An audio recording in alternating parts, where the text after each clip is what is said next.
Baby, baby, you're my angel, angel burger. Ay, grabe naman. Sino mag-aakala na isang malaking burger company outlet sa Pilipinas? Muntik na! Malugi. Ha? Anyari? Ano kaya ang sikreto kung paano sila nakabangon sa kanilang business? Kung gusto nyo malaman, you gotta watch this video. Videos that will make you wealthy and debt-free. Hi there, this is Shinky Tan, your pambansang wealth coach. Today, meron na naman tayong reaction video na gagawin at marami tayong matututunan. Ito po ay galing po sa owner ng Angel's Burger na si Vicky Mojica, kung saan sinimulan niya itong negosyo at marami siyang mga challenges na pinagdaanan at kung ano man yan. Let's watch this. It was named all after my children. The first was Cholos Goto, after my eldest son. Tapos yung pangalawa namin si Jomas Bulalo. So yung una Goto, tapos nagbulalo. Opo, Jomas Bulalo. Ano nangyari po dun sa first? Yung Goto? first, kasi ang hirap talaga, kailangan gigising ka alas 4 madaling araw. Kasi ako po talaga nagluluto. So, lulutuin ko yan, tapos dadali namin sa restaurant ng mother-in-law ko. Doon ko ititinda. And then, sabi ko nga nakakapagod na, nagbubuntis pa ako noon. Meron cholo, tapos on the way na si Joma. So, sabi na husband ko, hindi, mag-Jomas Bulalo naman tayo. Sabi niya ganun. Yun nga, after my son naman si Joma. Nung time po na yun, wala kayong trabaho. Ang trabaho niya talaga is yung sa pagbibusiness. Yes. At the same time, yun po yung original na meron kami na hamburger outlets. Yung nag-franchise po kayo? Yes. Yung Jomas Bulalo, sinama namin sa malapit sa isang Angel's. No, it's not Angel's. yung burger franchise niyo? And then, yun na, mahirap pagsabayin. So, nag-concentrate kami talaga dun sa franchise na lang ng burger na yun. So give up niyo na rin yung gotohan? Opo. At saka yung bulalo? Yes. Una, because kaya niyo rin ba siya give up kasi financially hindi rin siya ganun ka-lucrative? Tama. Yung parang yung ginagastos niyo, Kulang pa. kulang pa Sa dun effort sa benta. mo, sa benta mo. Okay, ayan. Grabe pala ang umpisa talaga no, ng Angel's Burger story. Makikita mo talaga meron silang inumpisa na business. Tapos, yun nga, yung business na hindi talagang lumago, di ba? So, nag-focus na lang sila sa isa, yung sa burger franchise po nila. This tells us no, na ang negosyo po talagang may trial and error yan eh. That's the reason why kung ikaw ay dumadaan sa pagsubok, nag-challenge ka sa business mo ngayon, natural yan. Di ba? Walang taong nagwawagi na umaayaw at walang umaayaw na nagwawagi. Kaya importante po ipagpatuloy po natin. Pero ang tamang ginawa po nila ay isinara po nila yung negosyo na hindi rin talaga profitable. Katulad sinabi ng Tony na parang napoproject niya, bakit hindi ba worth it? Hindi ba talaga kumikita? Kaya kailangan isara. So nag-focus muna sila sa isa. Ang next question naman, paano naman nila na-discover ang kanilang sariling burger business? Kasi naka-franchise lang sila kung paano niya nagawa. Let's watch this. Nung pinanganak ko na si Angel, sinabi ng biyanan kong lalaki na kung maaari, magtayo kami ng negosyong pareho sa kanila. That's why nag-opt ang father-in-law ko na to ask the blessing of the Burger joint. Oo, na kung pwedeng magtayo kami ng ganong negosyo, but using my daughter's name. Yung pangatlong pinayagan daughter kami. niyo na. Oo, yung eldest daughter namin. Si Angel. Kasi kaedad ni Angel yung Angel's Burger, no? 25 years. 25 years. Grabe, no? 25 years ago. Hindi ko nga akalain. In the 90s. True. 90s pa pala. 1997. Di ba? Akala ko nitong mga 2000 lang, pero 1997 pala nag-start ang Angel's Burger. Opo. Ayan naman pala, noong 1997 po, nag-umpisa ang Angel's Burger. Nanggaling pala sa pangalan ng kanyang anak. Pero ito lang ang kagandahan niya. No? Makikita mo rin yung values ng pamilya. Nung bago nila tinayo ang Angel's Burger, nagpaalam muna sila sa franchise. Yung nag-franchise sila. Kung maaari, magtayo rin sila ng sarili nilang burger brand nila. Hindi lahat po ng tao ganun. So, in other words, maganda po ang umpisa. Magandang umpisa ng kanilang negosyo na wala silang inaapakan na tao. That's the reason why, let me encourage you, no? Kung meron kang mga business na gustong pasukan, make sure lang na maaari. Wala tayong apakan ng ibang tao. At kung meron kayong matatamaan na mga kaibigan o kamag-anak, kausapin nyo. Make sure lang na magpaalam kayo. Wala namang masama kung magpapaalam, kung magtatanong, di ba? At kung hindi pumayag, timbangin mo na lang anong mas mahalaga sa'yo. Relasyon komisyon o pagkakakitaan. At kung pumayag naman, ibig sabihin, may blessing ka. So, wala kang issue. The question is, paano ba talaga nagsimula itong Angel's Burger? Magkano kanilang pinuhunan? At ano yung kanilang journey? Let's watch this. Akala namin kung ano yung meron yung burger company na kinuha namin before, parehong-pareho din sa amin. It was not. Napakahirap. Yung kinikita namin kulang pa para pambayad lahat sa stocks na binibili namin. Tsaka sa tao. Yeah. Sabi ng husband ko kasi, mag-OFW tayo, try natin. In the 90s yan. 90s. And then sabi nung isang brother-in-law ko, merong gustong bumili ng tindahan nyo. All 13 stores for 1 million pesos. 13 stores na meron kayo Meron nung time na yan? 13 stores. Sabi ng sister ko, sabi niya, hindi, ako na lang muna magbabantay. Tapos gawin niyo muna yung gusto niyo munang gawin. And then, yun nga, Umalis kayo. umalis kami, iniwanan namin tatlong anak namin. Kasi itatry nyo na yung luck nyo sa Amerika. Kasi talagang in na in yung pagiging OFW noon. Yung itatry mo yung swerte mo sa US. Baka nandun kami. The American dream. Yes, it's the land of milk and honey, sabi nga niya.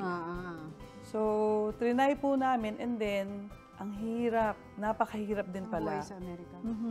Ay, grabe naman talaga. So, nag-umpisa sila and then lumaki pala ng 13 branches, no? Pero yun nga, na-realize nila na yung struggle talaga in running a business na hindi ganun kadali. And then, yun nga, buti na lang, hindi nila naibenta, na pinagpatuloy. Pero ang pinaka-ano nyo, no? Ang pinaka-revealing sa akin, sila pala yung nag-OFW. Sila pala yung umalis. Diba? Realizing na parang, yun nga, seek a greener pasture. But in reality, nalaman natin na ang pera pala, wala pala sa ibang bansa. Ang pera pala ay nandito. So, ano po ang kanilang ginawa? Paano nila na-recover yung 13 branches at paano nila napalago? Let's watch this. Pinsan ng husband ko, after a day's work, tika, punta tayo sa strip. Las Vegas. Sabi ko, strip, anong gagawin natin dun? Sabi ko, wala kaming pera. $20 na lang po yung natira sa after 2 weeks namin na Sabi niya, hindi, akong bahala sa inyo. Gastusin mo na yung pera mo, sabi niya ganun sa akin. Sabi ko, $20. Sabi ko, makikita niyo, may 1,000 pesos. Grabe, talagang hindi mo gustong pakawalan dahil Hindi pa nga napakahirap. 1,000 pesos yun nung 90s no? Oo, kasi 4 na phone cards agad na mabibili ko kung uubusin ko lang sa isang slot machine. Then lo and behold, sabi ko gano'n, sige na nga, wala na ako magagawa Andito na kami lahat Sinugal nyo na yung $20. $20, tagto 25 cents. Wala talaga po akong intensyon na gastusin siya. Tapos first, second, third na pool, sabi ko, wala pa rin. Diyos ko, mag-$1 na, yung mauubos ko. Tapos hindi yung pang-4, sigawan yung mga tao nasa paligid ko. Sabi ko, ba't kaya sila nakakagulo? Meron pong Pilipina, alam ko Pilipina kasi sabi niya, you want it! Sabi niya gano'n.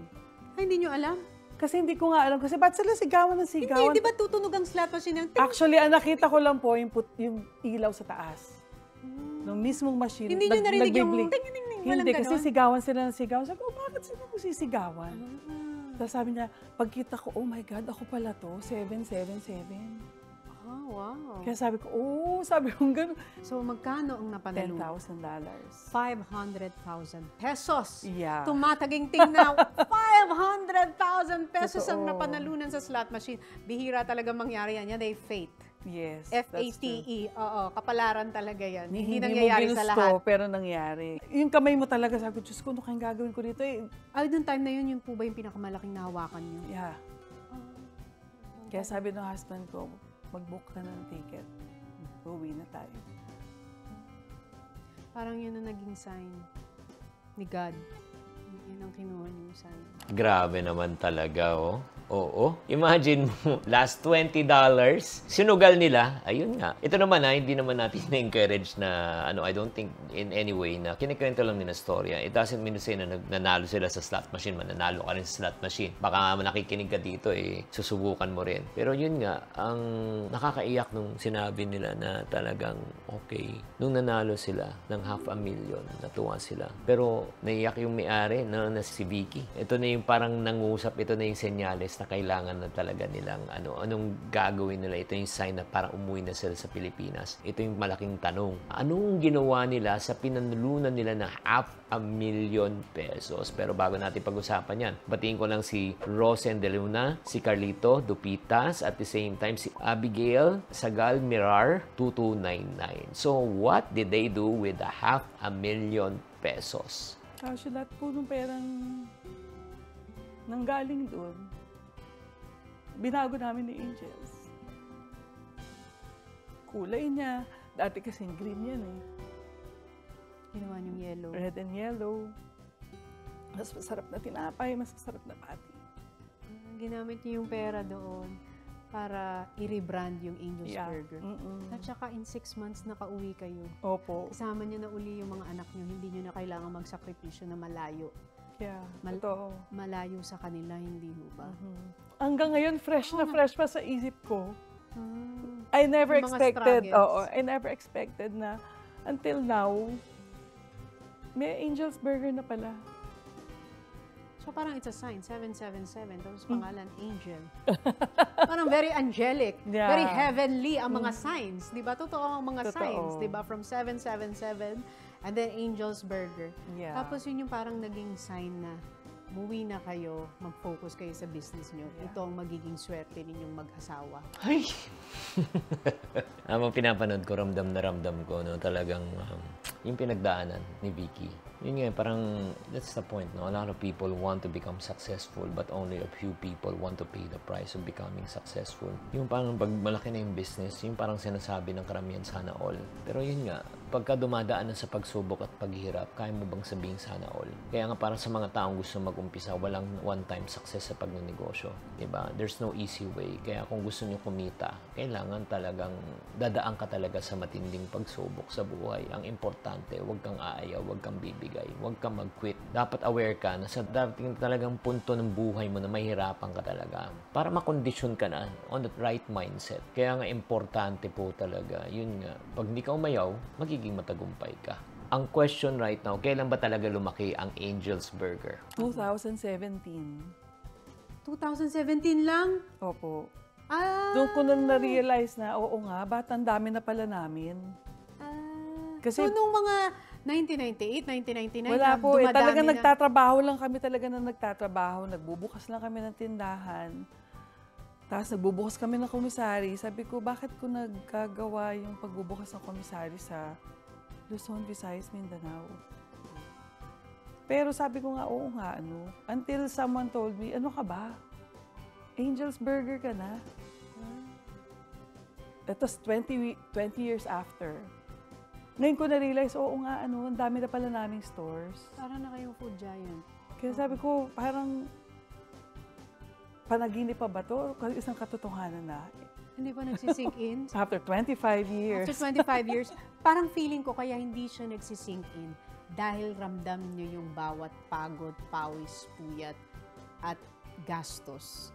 Grabe, no? Makikita mo talaga ang tagumpay ng isang tao, hindi nag-uumpisa kung padalian eh. It took them 20 years, di ba? At the same time, yun nga, tama sinabi ni Tony, na minsan talaga pag nagiging matagumpay ka na sa buhay, hindi mo na-realize yan eh. Parang nakaka-relate talaga ako. Relate in the sense na sa dami na pinagdaanan ko rin personally sa struggle sa buhay. So ngayon, magre-reflect ako, yung parang titigil ako, magpo-pause ako, tapos titignan ko yung kapaligiran ko, titignan ko kung saan ako nakatira, titignan ko kung ano na naipon namin, kung ano yung napundar namin. Parang, ay, ang layo na. Ang layo na pala na nararating. Pero habang ikaw ay nagtatrabaho, you are on the grind, hindi mo siya napapansin. Para kasi sa'yo, it's a way of life. Nakaka-encourage talaga itong story na makikita mo talagang, ito yung tunay na talagang mayaman at matagumpay. Tingnan mo, very humble. Walang angas. Walang pagyayabang. Di ba? So, right now, they are very successful at their business, no? Bakit pa ba nila ginagawa to? Ano pa ba ang dahilan nila kung bakit sila bumuhugot at bakit sila gumigising araw-araw? Hanggang ngayon, yung kasama mo 30 years ago, hanggang ngayon nandiyan pa. Tumanda na, magre-retire ka na, boss. Sabi kong ganun. Bigyan na kita ng tindahan. I-manage mo na lang. Hindi, ma'am. Okay na akong nagtatrabaho sa inyo. May mga ganun po kayo mga employees. They became family. Oh, yeah. They love the business like it's their own. Yeah. Masaya. Yun po yung fulfillment. More than the branches, more Ay. than the money. Grabe naman talaga, no? Yung, makikita mo talaga yung mga tao na loyal. Bakit? Because I do believe that they treat their employee well. Kaya nga, makikita nyo po, no? Ang tagumpay ng ating negosyo ay depende sa mga taong tumutulong sa atin sa pagnenegosyo. Kaya para sa mga nagnenegosyo, wag nating kalimutan, tuwing lumalago po ang ating negosyo, wag nating kalimutan ang ating mga empleyado. Diba? Dahil sila po ang nagpapatakbo ng negosyo. Diba? Hindi po lang tayo. At napakabuti nga na sinabi ng may-ari, bigyan na lang kita ng isang branch. Diba? Imagine mo. Pero tumanggi.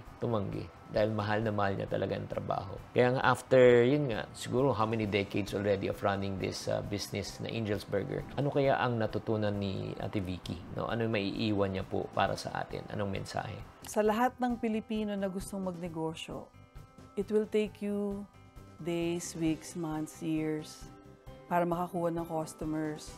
But second, just a few seconds to lose them. So, palagi niyo iisipin, customer natin, mahalin nyo, hindi pwede kasi hindi. Be honest to them. Kung ano yung sinabi mo na ibebenta mo sa kanila o yung pagkain ibibigay mo sa kanila, 100% ang quality nun. Otherwise, pag binago mo lahat yun, yun ang simula ng pagbagsak mo. Napakaganda ng sinabi. This is really a good lesson. This is a good video. Parang sinasabi, it took you years for you to develop your name and reputation. But it only takes you one bad decision to lose everything.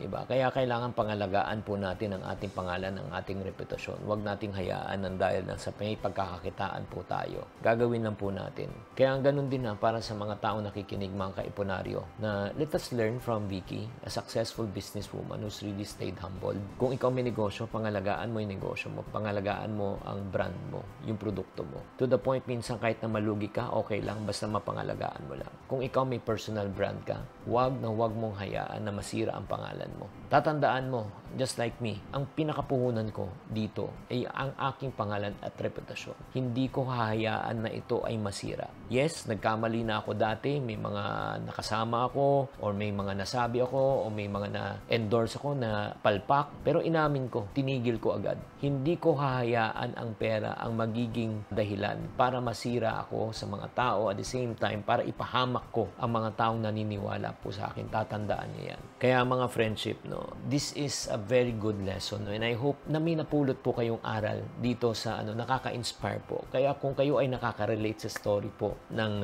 may-ari ng Angel's Burger, no, na si Vicky, paki-type na lang sa comment section anong natutunan nyo, na-inspire ba kayo. And if you want to watch the full video, please go to the YouTube channel of Tony Gonzaga and then watch the entire video. Marami po tayong kinat dito. Maraming salamat. Sana po na-inspire ka sa episode na ito. Tatandaan, tamang karunungan, tamang disiplina ang susi sa pagyaman.